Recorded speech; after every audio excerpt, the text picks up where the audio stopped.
Rivers. The sole administrator, Ibas, is strutting around Port Harcourt, dismantling democratic infrastructure. Udenta, is that what he's doing? He's dismantling infrastructure. Wow. Now wow.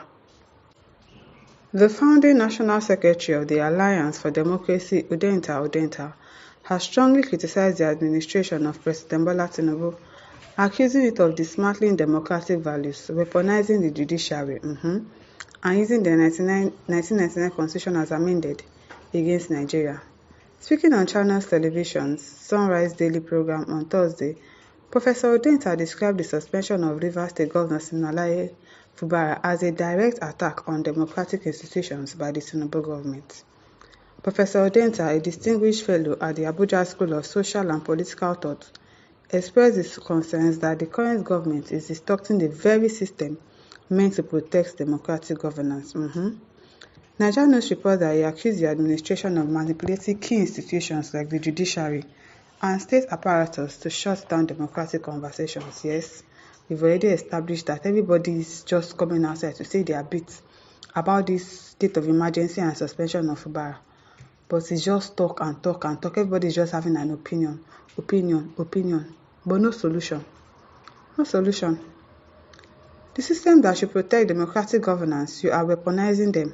The judiciary, the apparatus of the state, you are distorting, diluting, and transmogrifying them in a way and manner that is shutting down the democratic conversation, is stated. Even if somebody tries to weaponize you, even if somebody tries to bribe you to do something bad, those ones too, they do not have sense. They don't have a mind of their own. Somebody came to pay you money that, please do my bidding. And you too, you now agreed. And you that you know that you're supposed to be independent, you're the judiciary, you're supposed to even be able to hold these people accountable. But they are coming with money to buy you over so that you will not even be able to hold them accountable. And anything that they tell you to do, you will just do it for them without thinking twice, without thinking that, this thing that I'm about to do, it is wrong. They just go ahead and do it. Those ones too, it's because they are bad themselves. It's not because, somebody is weaponizing them. If they are, you can say no. Can't you say no? They can say no now. They have the option of saying no. So somebody weaponizing them, or Independent National Electoral Commission not being independent, letting somebody to manipulate you, collecting money because of your greediness. It's because they themselves, they are bad too. The system is corrupt. Everybody is corrupt. Somebody gave you bribe, you collected it. It's because Ojukokolo dey your eye before. He emphasized that such actions were a reflection of the legacy left by the Bola Tinubu presidency and its political agents.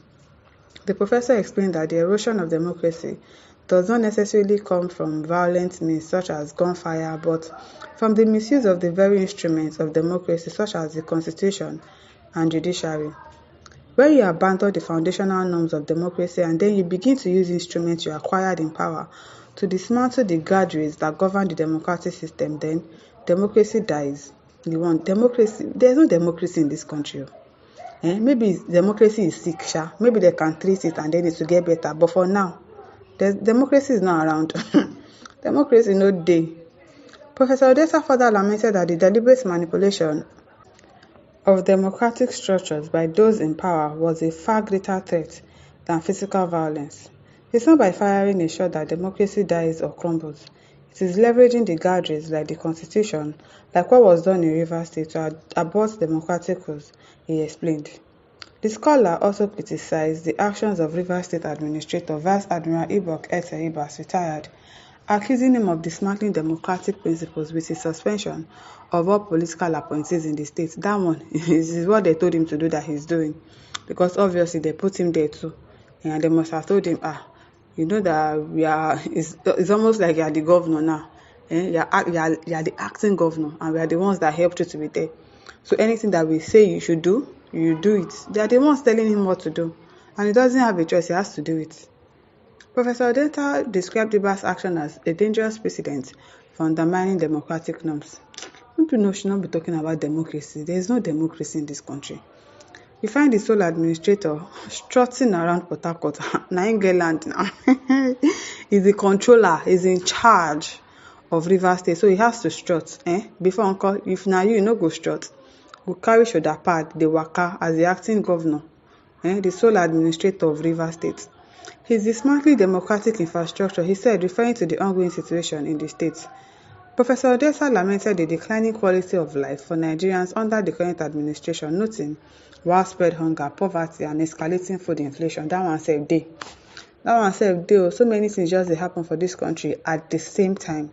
He expressed concerns about the increasing insecurity and criminality across the country, emphasizing that the government appeared largely indifferent to the suffering of the people. Yes, now. They don't care now. Do they know the price of fuel? I'm sure most of these leaders, all of them in Senate, they don't know the price of it because they know they buy am. They give this thing to them. They on a monthly basis, or on a weekly basis, they are getting it free of charge. They don't pay for it. They don't pay for anything that they use in this country. They even have allowance for clothes. They have allowance for data. They have allowance for this, for that, for perfume. So, of course, they'll act in defense because it's not touching them. Most of them are not even touching their salary. What's it called? That one is already working for it. Allowance for this, allowance for that, allowance for this, allowance for that. Even up to their staff, their PAs, their cook in the house, their waiter, their gardener, everything. It is our taxpayers' money they are using to pay it. So how will they be indifferent? They don't know anything. They don't care because they are not suffering. It's not touching them. It's not. There's poverty in the land. There is hunger everywhere. Inflation is soaring. Criminality and terrorism and all manners of insecurity pervade the nation, and the government is bemused like this current one. He stated, highlighting the state of the nation under the current government. It is terrible. It is really, really terrible. But what are we going to do? Nothing. If you try to protest now, they will go and carry all their soldiers and their police. That's when you know that they are working in this country. You will see them in their full regalia. I remember, was it NSAS or was it NBAD? There was one, I think before NSAS or so. Because I know that after NSAS, people did not really protest for a very long time. I think it was before NSAS or during NSAS. If you see them in their full regalia, they are like, so we have these fine policemen in our country with guns. If you see them as if they were going to war with youths that wanted to protest peacefully. We don't have guns, we don't have knife, we don't have any weapon, but they will come outside. But let Boko Haram come and disturb now. You will not see them. One was even saying yesterday that, we should be fighting for ourselves, we should defend ourselves. We should not expect that security will be everywhere protecting us. Oh, this country just get a CB. And listeners, over to you. Leave your thoughts in the comment section. Don't forget to like, to share, and subscribe. Thank you for listening. See you some other time. Bye.